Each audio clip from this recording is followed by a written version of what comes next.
Օրը Կիրակի է, ուղիղ մեկ շաբաթ է անցել ընտրություններից,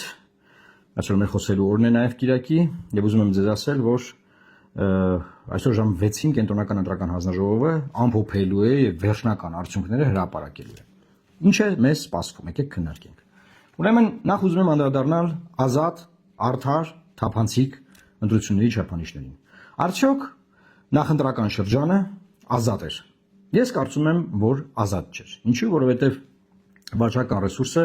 ԱԱԾ-ական բարքերը երկրում վխտում էին եւ մենք կոնկրետ գյուղ ենք գնացել, որտեղ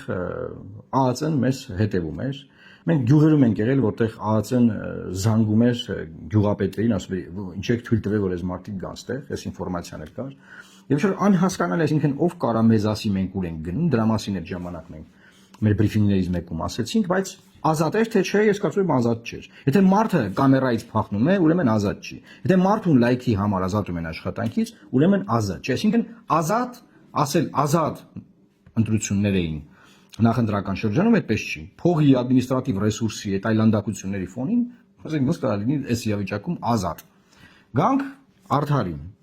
Արդյոք քվեարկության process-ը եւ ձայների հաշվարկը եւ ինչ որ տեղի էր ունենում, հենց օր այդ օրը արդար էին բոլոր պայմաններով, չափորոշիչներով, նախընտրական քարոզարշավի ընթացքում։ Այսինքն արդար կոնցեպտը կիրառվում է նախընտրական ամբողջ քարոզարշավից մինչև քվեարկության օր։ Նախընտրական քարոզարշավի ժամանակ բոլոր տեխնացուները, գրեթե բոլորը հեմեկում 2 եթեր են ունեցել։ Ես ունեցել եմ 1 եթեր։ Նախընտրական ամբողջ քարոզարշավի ընթացքում մեր դեմ նյութեր են պատրաստվել, որոնցից մեկն էլ հմեկն է օգտագործել մեզ վարկաբեկող։ Մեր դեմ գնացել է ըստ էության հիբրիդային պատերազմ, որը մղել է իշխանությունը իր պրոքսի կառույցների կողմից, բայց այդտեղ հմեկ կա, հմեկի պարագան պրոքսի չի կարող անել, դա մեր հարկերով վճարվող բան է։ Այսինքն արդար չէր, պայմանները հավասար չէին, մեդիան հավասար չէր ծածկում բոլորիս, այսինքն այն պարագայում ազատ չէր, այս պարագայում էլ արդար չէր։ Գնացինք թափանցիկին։ Արդյոք ձայների հաշվարկը թափանցիկ էր։ Արդյոք մենք հասկանում ենք, թե ոնց է ձայները հաշվարկվել։ Արդյոք մենք հասկանում ենք ինչի է մեր ձայները կորել, հետո ինչ որ մի մասը վերականգնվել, չգիտեմ։ Արդյոք այս ամեն ինչը թափանցիկ էր։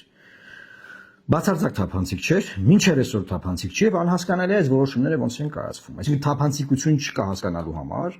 ինչա տեղի ունենում։ Հիմա նայեք, մենք դեռ չգիտենք, քանի ուժ անց է խորհրդարան։ Թափանցիկը սա է, որ թափանցիկ չի process-ը, չես հասկանում, ինչ է կատարվում։ Այսինքն ընտրությունները ազատ չէին, արդար չէին եւ թափանցիկ չէին։ Գնացինք առաջ։ Ամենաշատ ձայն ստացած ուժեղ Հայաստանը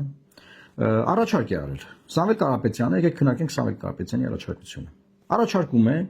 երկու պայման, կամ նոր ընտրություններ նշանակել, կամ գնալ երկրորդ փուլ, որը կորոշեն, ասում է, դա էլ կանենք։ Սամվել Կարապետյանն ասում է, որ մեզ պետք է լեգիտիմ իշխանություն, ամբողջությամբ համաձայն եմ, դրա մասին շատ ենք խոսել, եւ ասում է, որպես լինի լեգիտիմ իշխանություն, ասում է, ոչ մենք ենք հաղթել, ոչ Նիկոլը, հետեւաբար ասում է, պետք է լինի երկրորդ փուլ։ Եվ նա գտնում է, որ օրենքով երկրորդ փուլի եթե լինում է, երկրորդ տեղ ուժը, այսինքն ուժեղ Հայաստանը, եւ առաջ տեղի ուժը, այսինքն քաղ պայմանագիրը գնում են երկրորդ փուլի ընտրության։ Այսինքն Սամվել Կարապետյանի հաշվարկն այն է, որ երկրորդ փուլում ինքը ամբողջ ընդդիմության ձայները տանի եւ փորձի այդ ձևով հաղթել Նիկոլ Փաշինյանին։ Տրամաբանություն կա բնականաբար, լոգիկան լավն է շատ, բայց դա շատ կարևոր հանգամանք կա, որ Սամվել Կարապետյանը դա կարող է անել մինչև ընտրությունները ձևելով մեկ միասնական բևեռ, մեկ ցուցակով, որը մենք առաջարկել ենք։ Արդեն չի եղել, գնացինք առաջ։ Հիմա այս տրամաբանական առաջարկը, որը որ շատ լավ կլինի, եթե համանդրական դատարանն է, ԿՀՆ-ը, չգիտեմ ով, իրենք դիմում են այդ մարմիններին, ասում է ՍԴՄ թող որոշի, որ հա, այս խախտումների ֆոնի վրա առաջարկվում է երկրորդ փուլ։ Շատ լավ։ Հարց եմ ուզում տալ։ Ինչու պետք է համանդրական դատարանը, այսինքն այն է Նիկոլ Փաշինյանը, որտեղ առաջարկը Նիկոլ Փաշինյանին արված։ Որոշեն, որ լավ եկեք գնանք երկրորդ փուլ, որ ես լեգիտիմ լինեմ։ Ինչու պետք է նա այդ որոշումը կայացնի։ Ուրեմն այդ որոշումը կայացնելու երկու կոմպոնենտ կա։ Առաջին կոմպոնենտն այն է, որ ինքը զգա, որ այնքան լեգիտիմ չի, որ ստիպված պետքա սահանի։ Այս մեկ, ոնց պետքա ինքը դա զգա։ Պրոցեսներից։ Պրոցեսներն արդյոք դրա մասին են խոսում, մի քիչ տես դժվար է ասել, եւ երկրորդ կոմպոնենտը դա ճնշումն է։ Այսինքն առաջի կոմպոնենտում Ժորժ ջան, Նիկոլն ինքն է վիճարկում օպոզիցիոն ձայները։ Ինքն ասում է օպոզիցիոն ուժերը չէին կարող շեմը հաղթահարել, եթե փող չբաժանեին ժողովրդին, չկաշառեին։ Այսինքն ինքը պնդում է, որ բոլոր օպոզիցիոն ձայները փողով են։ Նկատի ունի խորհրդարան անցած։ Բնականաբար չի կարող նման բան լինել, որ բոլոր օպոզիցիա ընտրած մարդիկ փողով ընտրած լինեն, դա հեքիաթ է։ Կարող է լինել, որ փողը ազդեցություն ունեցած լինի, բնականաբար։ Ով պետքա բռներ փողի ձեռքը եւ թույլ չտար իշխանությունը, այսինքն այն է Նիկոլը։ Հիմա ով է պատասխանատու ընտրությունների կազմակերպման համար իշխանությունը։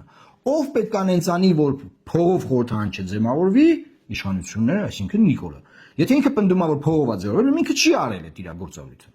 Այսինքն այդ զգացողության հարցը առաջին կոմպոնենտը քննարկեցինք։ Երկրորդ կոմպոնենտը Սամվել Կարապետյանի առաջարկի։ Ինչու պետք է Սահմանադրական դատարանը այն է Նիկոլը, որոշի, որ եկեք գնում ենք երկրորդ փուլ։ Ճնշում կա արդյոք նրանց նկատմամբ։ Կա փողոց։ Այն գիշերը որ ինքը մտավ եթեր եւ ասաց, որ Ժորժ ջան 10% գրաթերթիկներն ամփոփած են, մենք հաղթել ենք միայնակ ձեռելու ենք կառավարություն։ Փողոց չկա։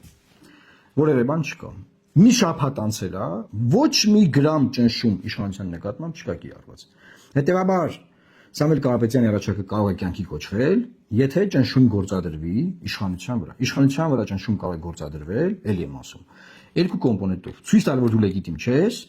դելեգիտիմացնել եւ երկրորդ փողոցային ճնշումով։ Հիմա փողոցային ճնշումը չկա։ Գնացինք առաջ։ Ինչ գործիք ունի ինդիմությունը, կոնկրետ Սամվել Կարապետյանի ձեռքին, հենց հիմա ինչ կա։ Սամվել Կարապետյանը կարող է հայտարարել,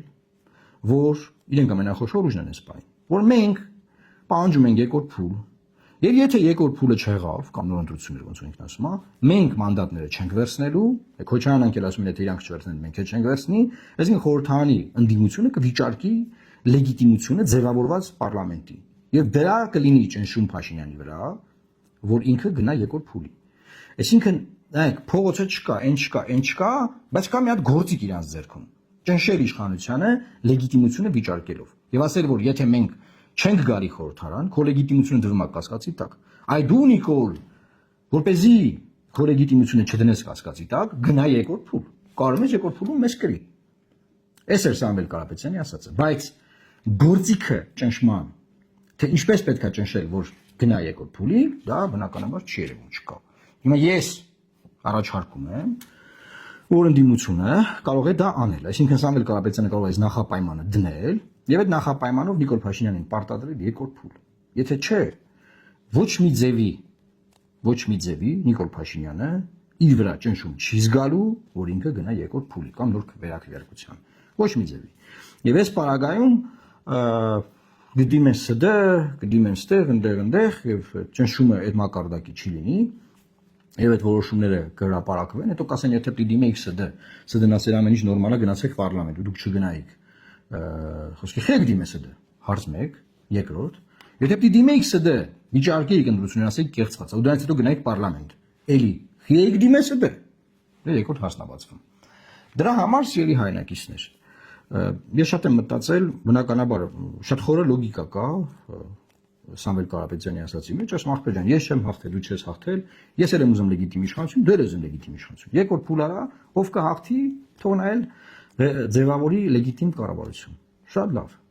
բայց խի պետք է Նիկոլը ստիպված դա անի։ Ինչի համար, ոնց պետք է ստիպի ինքը։ Ոնց պետք է ինքը զգա, որ ձև չունի, պետք է գնա այս երկրորդ փուլին, ոնց։ Միակ բանը, որ կարելի է այս պահին անել, որովհետև ես չեմ հավատում փողոցին, փողոց չի լինելու, արդեն չի եղել, չկա որ լինել, էներգիան գնացած է։ Դա այնա, որ իրենք կարող են ասել, որ մենք չենք վերցնի մանդատները, եթե դու չանես երկրորդ փուլ։ Որովհետև եթե այդ ճնշման վերջին լծակը չի օգտագործվում, Ժորժ ջան, ես կանխատեսում եմ լինելու է հետևյալ բանը։ ՍԴ-ը ԿՀ-ը բանը որոշումներ կայացնելու են, գազը գնալու է եւ ինչ են անելու հետո։ Գնալու են խորհրդարան, ու դուրս է գալու իրենք չճանաչած ընտրությունների, չճանաչած խորհրդարանի, ոչ լեգիտիմ խորհրդարանում գնացել են աշխատում են եւ հետեւաբար միջազգային հանրության ուղերձ են տալի, որ սա նորմալ է, լեգիտիմ է խորհրդարանը։ Էս է իրավիճակը եւ սա երևի թե միակ լուծումն է ճնշման համաժողովրդական, որ այդ պրինցիպիալ հարցը դրվի, որ եթե դու չես տանում երկրորդ փուլի, մենք քո հետ չենք գալիս քո համակարգում քո հետ խաղալու։ Էսա։ Մնացած բոլոր շատ եմ երկար մտածել եմ, ինչ կարելի է անել, ոնց կարելի է անել, ինչ կարելի է անել։ Ուրիշ լծակ է սպայն օպոզիցիայի ձեռքում չկա։ Ուրիշ հնարավորություն օպոզիցիան հիմա չունի։ Փողոցի թեման միշտ կա, բոլորը խոսում են, բայց ես օրինակ հիմա նայում եմ, ես չեմ տենում։ Այսինքն փողոցը կարա ուղեկցվի այդ նախապայմանի։ Մի նախապայմանը դրվի ու փողոցը լինի, օքեյ։ Եվ ձեզ ասեմ, որ եթե նախապայման դրվի նման, որ ժողովուրդը տենա որ այս օպոզիցիան չի հարմարվում գնա մանդատները վեկալել նախապայմանադրել, կարա դուրս գա փողոց։ Եթե չկա նախապայման, ուղղակի առաջարկ որ բանը Նիկոլը առաջարկում ենք քեզ կամ անվավեր ճանաչես գնանք նորից ընտրության, կամ երկրորդ փուլ դնես, ես ու դու գնանք երկրորդ փուլում տենանք ով կկրի, օքեյ։ Առաջ ճշման այդ որոշումը չի կարացելու, ճշման գործիքների մասին էլ ես խոսեցի։ Հետ գալով նորից ազատ, արդար, թափանցիկ չափանիշներին,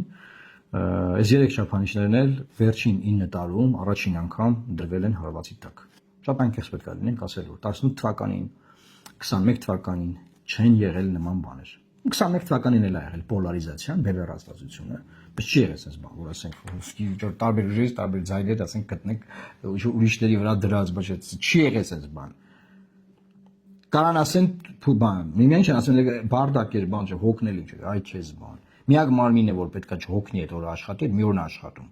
Այդ օրը հոգնում է ու տես խնդրեմ առաջանում։ Չկա տենց ճիշտ, ասենց ասեմ։ Չկա այդ ձևի ճիշտ։ Այսքանն է ուզում ես ասել, եւ իմ հետևորդներին ուզում եմ ասել, որ ուշադիր եղեք, մի ընկճվեք բացարձակապես, այս պահին մենք ահավոր հարցակման տակ ենք, թե քաղաքապայմանագրի տարբեր ներկայացուցիչների կողմից, թե Հանրապետական կուսակցության Սերժ Սարգսյանի տարբեր ներկայացուցիչների կողմից, բայց դա նորմալ է, երբ որ դու ճիշտ բան ես ասում, ճիշտ ես դնում, բոլոր կողմերից խփում են, երբ որ ոչ մեկի կողմը չես բռնում, ճիշտն ես ասում, քեզ խփում են երկու կողմից։ Դա ինչ է մեզ տալիս, մենք ավելի ենք ուժեղանում եւ ճպտում ենք։ Լավ մնացեք, տարածեք անպայման եւ Աստված պահպան Հայաստանի Հանրապետությանը։ Սպասենք ժամը 6-ին ԿՀ որոշմանը։